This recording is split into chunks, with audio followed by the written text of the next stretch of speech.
আসলে এখনই তো আসলে সেই রেসে আপনারা আছেন। স্বপ্ন তো সবসময় বড়ই থাকবে। একটা জিনিস যে বললেন যে ভালো ক্রিকেট খেলতেছি, এটা ভালো সাইড যে আমরা কন্টিনিউ বেসিসে ভালো ক্রিকেট খেলতেছি। But at the same time আপনাকে যেহেতু অনেকদিন পর আবার টি-20তে ব্যাক করলাম, পরপর 2টা ওয়ানডে সিরিজ গেছে। সো আমাদের প্লেয়ারদের যত তাড়াতাড়ি অ্যাডাপ্ট করে নিতে পারবে এই ফরম্যাটটা আবার আমাদের জন্য খুব ভালো হবে। বিকজ অলওয়েজ আমরা জানি যে চিটাগাং একটা ভালো গ্রাউন্ড ক্রিকেট খেলার জন্য। সো বোথ টিমই এখানে ইম্প্যাক্ট রাখবে। ক্যাপ্টেন, দীর্ঘদিন ধরে আপনি ক্যাপ্টেন্সিটা করছেন, এই দলটা বেশ ভালো করছে যেটা বলছিলেন। কিন্তু আমরা যখন দেখি যখন আপনি ইনজুর্ড হলেন গত এশিয়া কাপে, তারপরে ওই মিডল অর্ডারটাতে বিশেষ করে 3, 4, 5 এই জায়গায় যদি কোনো কারণে আপনি এক্সিডেন্টালি কেউ ইনজুর্ড হয়, তার ব্যাকআপ দেওয়ার জন্য আমাদের মনে হচ্ছে মিডল অর্ডারে একটা গ্যাপ বা ল্যাকিংস থেকে যাচ্ছে। এটাকে আপনি নিজেও মনে করেন কিনা আমাদের মিডল অর্ডারটা নিয়ে বিশেষ করে? দেখেন, কোনো সিরিজে দেখবেন টপ অর্ডাররা ভালো করবে না, তখন মনে হবে যে টপ অর্ডারদের গ্যাপ, ওই জায়গাটা গ্যাপ হচ্ছে কিনা। আবার কোনো সিরিজে দেখবেন মিডল অর্ডার খারাপ করতেছে, মনে হবে যে মিডল অর্ডারের গ্যাপ হচ্ছে কিনা। আবার একটা সিরিজে দেখবেন যে লোয়ার অর্ডারটা ভালো খেলতেছে না, মনে হবে যে জিনিসটা এমন না। যারা এই মিডল অর্ডারে খেলতেছে অনেক দিন ধরেই প্রুভেন, বাংলাদেশের হয়ে তারা অনেক ভালো কিছু করেছে। 2-1টা সিরিজ এটা হবেই, এটাই ক্রিকেট। বড় বড় প্লেয়াররাও ফেল হয়, আমরাও হব। বাট ওখান থেকে ওভারকাম কীভাবে করা যায় এটা নিয়ে আমরা কাজ করতেছি, এবং আমার মনে হয় শীঘ্রই আমরা এটা নিয়ে ওভারকাম করতে পারবো। সাম্প্রতিক সময়ে বেশ কয়েকটা সিরিজে আমরা যেটা দেখেছি যে একটা ফরম্যাট বাংলাদেশ জিতছে, অপর ফরম্যাটে হারছে সিরিজগুলো। এই ট্রানজিশনটা কেন হচ্ছে মনে হয়, আর এবার এটা বদলানোর সুযোগ আছে কিনা? বদলানোর তো আমরা অ্যাজ এ প্লেয়ার আপনাকে যে কোনো ফরম্যাটেই অ্যাডাপ্ট করে নিতে হবে এবং ভালো ক্রিকেট খেলতে হবে।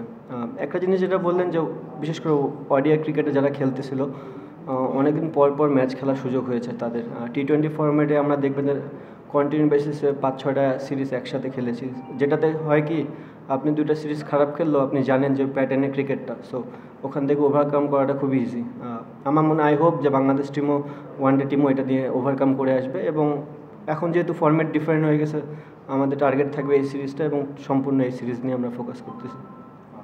ক্যাপ্টেন, যেটা সেম কোশ্চেন অনেকটা, মানে ওডিআইতে খারাপ করছে বাংলাদেশ দল আপনাদের এগেইনস্টে, এখানে ভালো করেছে। মানে ক্যাপ্টেন হিসেবে কতটা মানে ওখানে সিরিয়াস থাকতে হয় বা মোটিভেট করতে হয় যে একটা ফরম্যাট থেকে আপনি 4টে সিরিজ জিতেছেন পর পর, মানে ওদেরকে আবার সেই মিডলে নিয়ে আসা। আরটা হচ্ছে মিডলের কোশ্চেনটা হলো যে ওখানে আছে প্লেয়ার, আমাদের সোহান আছে, হৃদয়ের পরে ব্যাট করে, বা সেখানে জাকির আছে, শামীম আছে, সেখানে হয়তো দুজন বা তিনজন সাপোর্ট করতে পারে। তো তাদেরকে মোটিভেট রাখা হয়, পারফরমেন্সে নিয়ে আসার ক্ষেত্রে আপনার রোলটা কেমন থাকে, এটা আর প্রথম জিনিস হচ্ছে একটা প্লেয়ার যখন ফেলিয়ার হয় তাকে ব্যাক করাটা খুব ইম্পর্টেন্ট। আপনি যদি একটা প্লেয়ারে ব্যাক না করেন, 2-3 ইনিংস খারাপ করার পরে যদি তাকে ছেড়ে ফেলে দেন, সেক্ষেত্রে তার প্লেয়ারের মেন্টালিটিও ডাউন হয়ে যায়। And at the same time আপনি ওখানকে গ্যাপ পূরণ করতে পারছেন না, হয়তো কাউরে নতুন আনবেন, বাট ওভারঅল আপনার কোনো গ্যাপ পূরণ হচ্ছে না। সো যে প্লেয়ারগুলো এক্সপিরিয়েন্স অনেকদিন ধরে খেলতেছে, ফেলিয়ার হলেও তাদেরকে সুযোগ দেওয়াটা উচিত, বিকজ আমাদের হাতে খুব একটা বেশি সময়ও নেই। আর একটা জানি কী বললেন?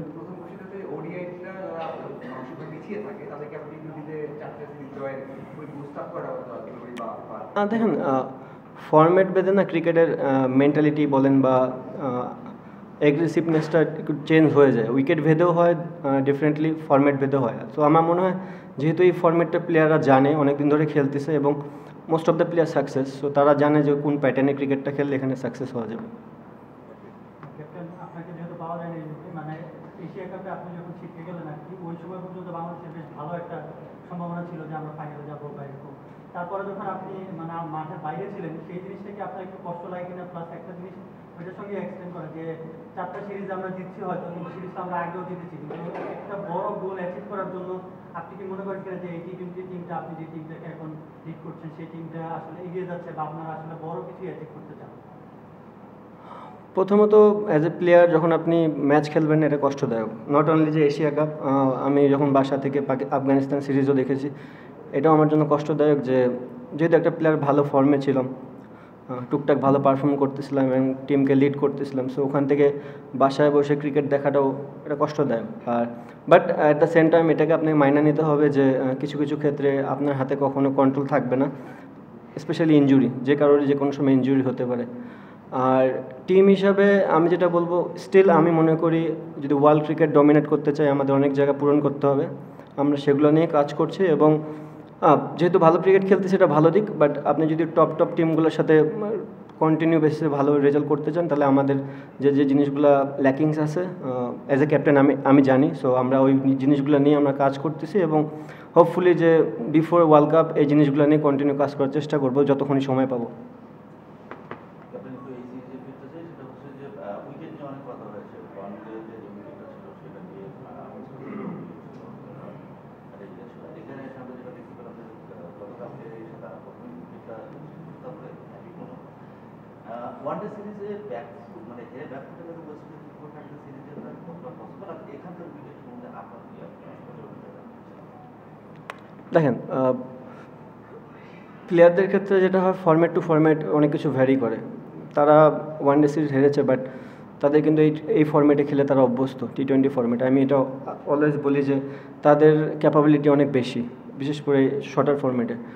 ডেফিনেটলি তারা দাবিদার ভালো টিম এখানকার জন্য, বিকজ আমরা সবাই জানি যে চিটাগাং একটু ব্যাটিং ফ্রেন্ডলি উইকেট হয়, এটা নর্মাল, মানে যতদিন ধরে আমি খেলি।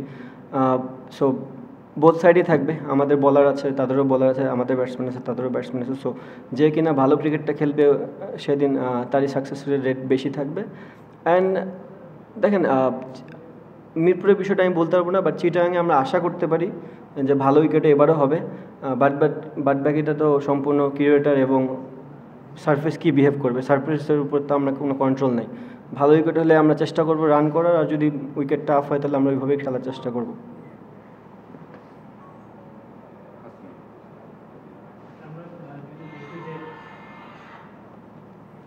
আমাদের স্পিনাররাও রিসেন্টলি খুব ভালো পারফরমেন্স করছে, স্পেশালি ঋষাদ টি20 এবং ওয়ানডে ফরম্যাটে ভালো করেছে।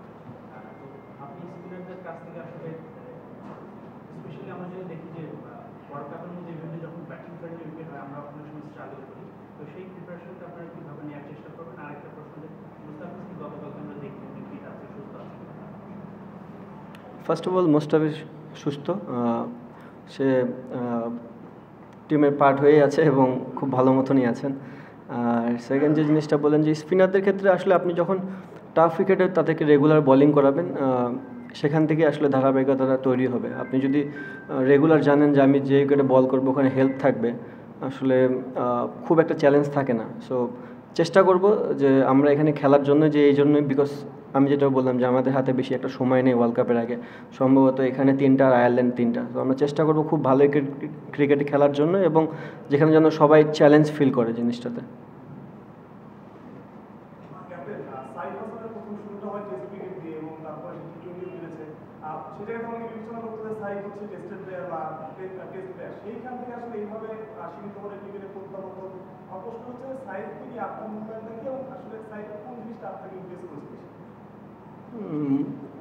ইমপ্রেস করছে তার ক্রিকেট খেলা, সেহেতু ক্রিকেট প্লেয়ার, তার যে কোনো কিছু করতেছে এটাই ভালো লাগতেছে।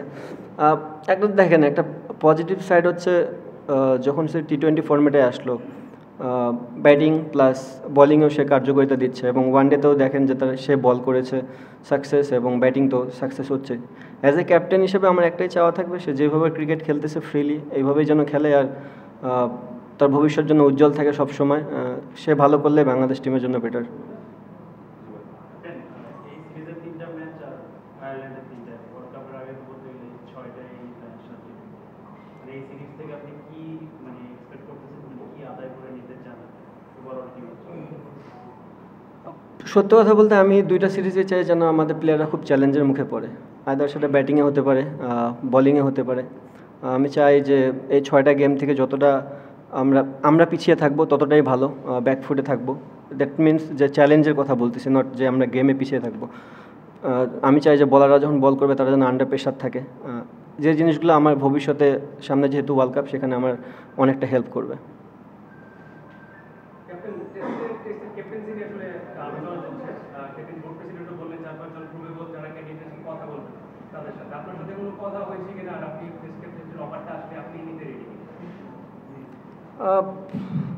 ভেরি ডিফিকাল্ট ভাইয়া, এখন পর্যন্ত এই বিষয় নিয়ে আমি কোনো কিছু জানি না। তারা যদি মনে করে যোগ্য, অবশ্যই তারা আমার সাথে কনভারসেশন করবে।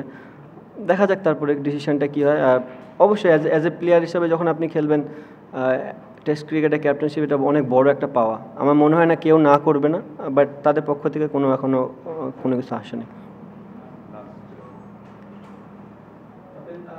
ওয়েস্ট ইন্ডিজের যে ওয়ার্ল্ড ফেমাস ক্রিকেটাররা এটা আসলে এই দলে নেই, তাদের রিসেন্ট পাঁচটাও আসলে খুব একটা সুবিধাজনক না। ছটার সময় খেলা এটা আসলে দুই দলের জন্যই চ্যালেঞ্জ কিনা আপনি একটা জিনিস বলছিলেন। আর লাস্ট 2024-এ যে সিরিজটা এখানে হয়েছে জিম্বাবুয়ের এগেনস্টে, আপনি নিজেও বলছিলেন যে আসলে খুব একটা ভালো যায় এই ওয়ার্ল্ড কাপে প্র্যাকটিস করলেন, আসলে উইকেটটা কেমন নিয়েছে ছটার সময় খেলা কোনো দুই দলের জন্য আসলে সিরিজটা কেমন হবে first?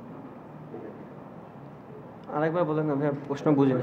West Indies last recent পাঁচটা হচ্ছে তাদের আসলে খুব ভালো শেপে তারা নেই, আচ্ছা। এটা আসলে বাংলাদেশের জন্য একটা কমফোর্ট জোন কিনা।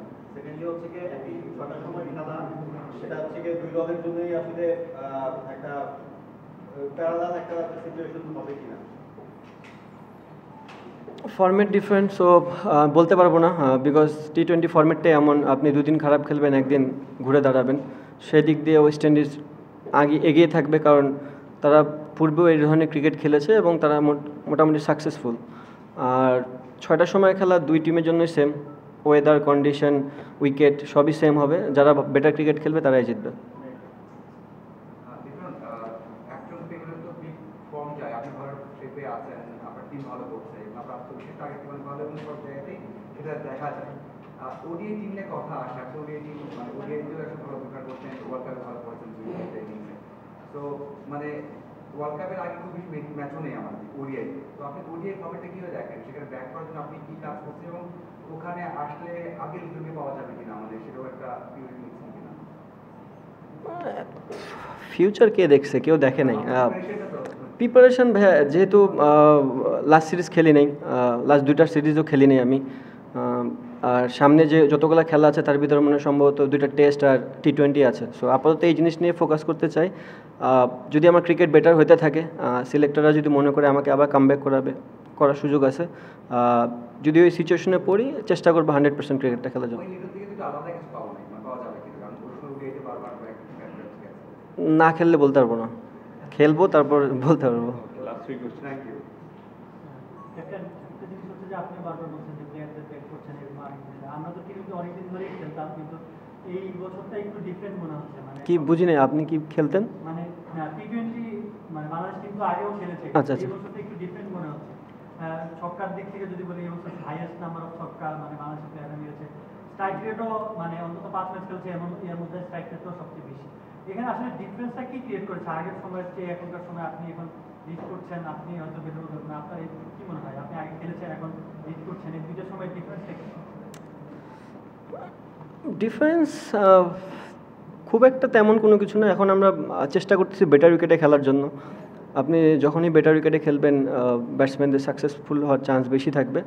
অ্যান্ড যতগুলো প্লেয়ারই আছে আমার মনে হয়, ইনফ্যাক্ট 6 থেকে 7 পর্যন্ত যতগুলো বাংলাদেশ টিমের প্লেয়ার আছে, এর ভিতরে মানে 6-এর সংখ্যা আমারই কম। যদি আমি ওভারঅল আমার ক্রিকেট ক্যারিয়ার দেখি, ম্যাক্সিমাম প্লেয়ারই অনেক বড় বড় 6 মারতে পারে। তো এটা একটা বাংলাদেশ টিমের জন্য positive sign. But at the same time আপনি ক্রিকেট শুধু 6-এর উপর দিয়ে গেলে হবে না, আপনাকে স্মার্ট ক্রিকেট খেলতে হবে।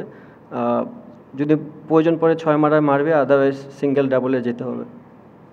ক্যাপ্টেন, সাম্প্রতিক সময় তো ঋষাদ অসাধারণ বোলিং করছে, তার এই উন্নতিটা আপনি কিরকম দেখেন? পাশাপাশি অ্যাজ এ ব্যাটার হিসেবে ঋষাদকে আপনি কীভাবে রেট করেন? বিশেষ করে ছোট ফর্মেটে আপনার তো গো টু ম্যান হতে পারে, সে যখন ইচ্ছা তাকে পাঠিয়ে দিলে তার যে বড় ছক্কা মারার অ্যাবিলিটি, দুর্দান্ত স্ট্রাইক রেট মেনটেন করতে পারে, মানে ঋষাদ দারুণ একটা প্যাকেজ, আপনার মানে কম্বো প্যাকেজ, যেটা সুপার আমরা দেখি। হলে তো খুব ভালো হয়। আপনার কথা যদি প্রত্যেকটা ফলে যায় তাহলে তো বাংলাদেশ ক্রিকেটের জন্য এর থেকে বড় পাওয়ার কিছু থাকবে না। বাট এটা ক্রিকেট, একটা সিরিজ ভালো যায় একটা ব্যাটসম্যানের, বা যা চায় সেটাই হয়। নেক্সট সিরিজে সেই প্লেয়ারটা আবার খারাপও খেলে, সো এটা মেনেই নিতে হবে। হ্যাঁ, অবশ্যই আমি রিসার্চটা যেভাবে দেখে আসছি এতদিন ধরে, একটা বিগ অ্যাসেট বাংলাদেশের জন্য। সে যখনই ভালো বল করে বাংলাদেশ টিম অনেক টপে থাকে। অ্যাট দ্য সেম টাইম তার ব্যাটিংটাও অ্যাজ এ টিমের আমার কাছে দরকার, মানে পুরো বাংলাদেশ টিমের কাছে ওর T20 পারফরমেন্সটাও খুব দরকার। বাট রিসেন্ট পাস্টে আপনি দেখবেন ও T20-তে খুব একটা ভালো ব্যাটিং করে নাই। বাট আই হোপ যে ও এই জিনিসটা বুঝবে এবং নিজের থেকে ওয়ার্কআউট করে বাংলাদেশ টিমকে কিছু দিবে T20 ফরম্যাটে। ক্যাপ্টেন, টেস্ট ক্রিকেট 25 বছর পার করছে, আমরা 25 বছর পরে এসে ভাবতে হয় টেস্টে আমরা ভালো না, T20 শিখছি, ওয়ানডেতে আমরা সকলে প্রতিপক্ষ হয়ে সেই জায়গাটাতে নেই। T20-র কথা বলি, আপনি ক্যাপ্টেন্সি নেওয়ার পর থেকে লার্নিং পিরিয়ড থেকে কি আমরা বের হয়ে আসতে পেরেছি কি মনে হয়? আমি তো কোনোদিন বলিনি, না, সো এটার অ্যান্সার আমার কাছে নেই। যদি আমি বলতাম যে আমি শিখতেছি বা নতুন কোনো কিছু ধারাবাহিক তৈরি করতে যেতাম, তাহলে হয়তো বা এই অ্যান্সারটা দিতে পারতাম। বাট এক একজনের এক এক রকম চিন্তাধারা থাকে। আমার মনে হয় যে বাংলাদেশ টিম অনেক দিন ধরে ক্রিকেট খেলতেছে, এখন যেসব প্লেয়াররা খেলতেছে তাদের দেওয়া উচিত এবং আশা করব যে তারা দিবে। দেখেন আপনি একটা ফর্মেটে হয়তো বা ভালো হয়নি, বাট রিসেন্ট পাস্টে আপনি দেখবেন যদি আমরা ওয়ার্ল্ড চ্যাম্পিয়নশিপের টেস্টে দেখি আমরা কিন্তু সাথে ছিলাম। বাট আমাদের যদি আমরা হোমে দুইটা ম্যাচ জিতে যেতাম আফগানিস্তানের সাথে, তাহলে আমরা 4-5-এর ভিতরে ঢুকে যেতাম। বাট ইন্ডিয়ার সাথে টেস্টটা যদি ওইভাবে না হারতাম, তাহলে কিন্তু রেজাল্ট অন্যরকম হতো। বাংলাদেশের জন্য 3-4-এ থাকার টেস্ট এটাকে বিশাল অ্যাচিভমেন্ট। আপনি সবসময় চ্যাম্পিয়নের চিন্তা করলে হবে না। আমাদের ওই লাইনটাই কখনো ছিল না যে আমরা ওয়ার্ল্ড ক্রিকেটে কখনো ইন্ডিয়া অস্ট্রেলিয়ার সাথে ওইভাবে বিট করেছি কিনা। সো আপনি যখন এইসব ক্রিকেট খেলে যখন আপনি 3-4-এ থাকবেন, তার মানে আপনি বিশাল অ্যাচিভমেন্ট করছেন। সেদিক দিয়ে বলবো যে আমরা লাস্ট ইয়ারটা অনেক ক্লোজে ছিলাম। দুইটা গেম যদি আমরা ভালো ক্রিকেট খেলতাম, তাহলে হয়তো বা ওই পজিশনটা হোল্ড করতে পারতাম। অবভিয়াসলি টি-20টা ডে বাই ডে ইমপ্রুভ করতেছে, যদিও বা আমাদের হিস্ট্রি খুব ভালো ছিল না, সেখান থেকে মোটামুটি অনেকখানি আগানোর চেষ্টা করতেছি আমরা। হ্যাঁ, যেটা বললেন যে ওয়ান ডে ক্রিকেটটা আমাদের হিস্ট্রি ভালো ছিল, সো এখান থেকে আমাদের আরও ডে বাই ডে আগানো উচিত এবং as a whole Bangladesh cricket আমরা সবাই মিলেই এই জিনিসটা নিয়ে চিন্তা করতেছি এবং কীভাবে ওভারকাম করা যায় এটা নিয়েও আমরা কাজ করার চেষ্টা করতেছি। তাকে নিয়ে যখন আপনি টি-20 খেলেন, হয়তো অনেক পরিকল্পনা করতে হয়, আমরা দেখেছি এশিয়া তো মানে ম্যাচে রেস্ট দিতে হয়। তাসকিন যেভাবে বাংলাদেশ দলের জন্য নিশ্চয়ই ইম্পর্টেন্ট একটা প্লেয়ার, তাসকিনকে নিয়ে প্ল্যানিং করতে গিয়ে অ্যাজ এ ক্যাপ্টেন আপনি আসলে ডিফিকাল্টিতে পড়েন কিনা? আমার মনে হয় না। সামটাইমস কিছু কিছু নেগেটিভ জিনিস না পজিটিভভাবে দেখা যায়। যদি আপনি দেখেন, আমি চাবো না কোনো প্লেয়ারই ইনজুরিতে পড়ুক, কারণ ইনজুরি কখনোই একটা ভালো সাইন না। বাট যখন আমরা পাকিস্তান সিরিজে যখন আমরা ফার্স্ট টি-20 ক্যাপ্টেনশিপে যখন আমরা ইউএই অ্যান্ড পাকিস্তানের সাথে খেললাম, আমার কিন্তু দুইটা বেস্ট বলার ছিল না, তাসকিনও ছিল না, ফিজও ছিল না। আমরা স্ট্রাগল করেছি, but at the same time যে প্লেয়ারগুলো খেলেছে তারা গেম পেয়েছে। সো আপনি যদি টিম বড় করতে চান, বিল্ড করতে চান, আপনার সবসময় প্লেয়ারকে বিল্ড করতে হলে ম্যাচ খেলাতে হবে। এদিক দিয়ে এটা ভালো যে আমরা কিছু কিছু ম্যাচ তাসকিনকে রেস্ট দিয়ে অন্য অন্য প্লেয়ারকে খেলাচ্ছি, কারণ আপনি অ্যাট দ্য সেম টাইম তাসকিনকে যদি হারায় ফেলেন, যেন পরবর্তীতে এমন না হয় যে ডিপেন্ডেবল হয়ে থাকে। অবভিয়াসলি তাসকিন, ফিজ, নো ডাউট বাংলাদেশের জন্য অনেক বড় asset, but at the same time আপনাকে আস্তে আস্তে প্লেয়ারও বের করতে হবে। সো আমি চাবো যে তাসকিন যেন প্রপারলি ফিট হয়ে যায়। আই হোপ যে ও আর যেন ইনজুরিতেই না পড়ে কখনো। আর প্লেয়ারগুলো যখন খেলতেছে, এটা একটা ভালো সাইন। অ্যাজ এ ক্যাপ্টেনের কাছে অনেক বড় পাওয়া যে আমার যতগুলো প্লেয়ার আছে সবাই সেট, যেন কখনো পরবর্তীতে এরকম ভুগতে না হয় যে একটা প্লেয়ার ইনজুরিড হয়ে গেলে আমি যেন টিম নিয়ে উলটপালট না হয়ে যায়। সো সব প্লেয়ারই এখন ক্রিকেট খেলতেছে অনেক দিন ধরে, ম্যাচও পাচ্ছে, এটা একটা পজিটিভ সাইন এবং আমার মনে হয় দে আর ভেরি মাচ ম্যাচুইড এখন এই মুহূর্তে।